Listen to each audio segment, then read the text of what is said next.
Marie Trintignant a été tuée par Bertrand Cantat il y a 20 ans, le 1er août 2003.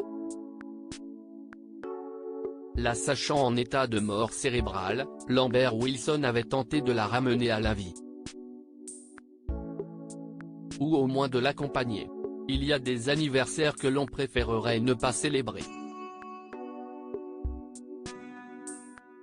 Voilà déjà 2 décennies que Marie Trintignant a disparu, tuée par son ancien compagnon Bertrand Cantat. Alors qu'elle tournait le téléfilm Colette, une femme libre à Vilnius en Lituanie, la comédienne avait subi les coups du musicien dans la nuit du 26 au 27 juillet 2003, dans leur chambre d'hôtel du Domina Plaza.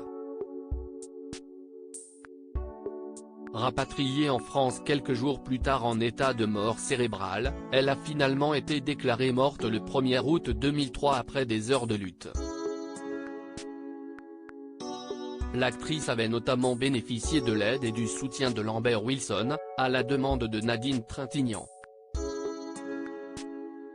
Comme il l'avait déjà raconté dans le divan de Marc-Olivier Fogiel, Lambert Wilson s'était rendu à Vilnius pour chanter pour Marie Trintignant en espérant la ramener à la vie. Il avait recommencé, une deuxième fois, en France.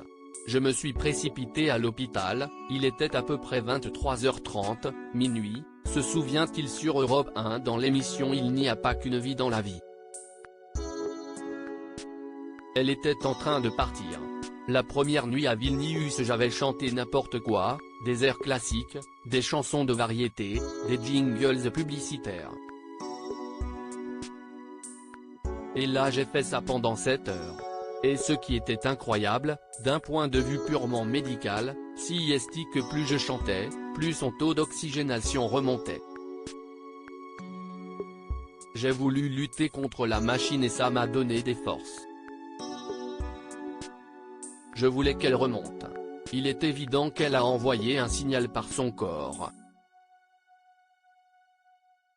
S'il n'est pas parvenu à ramener Marie Trintignant à la vie, Lambert Wilson estime qu'il a pu l'aider à passer de l'autre côté.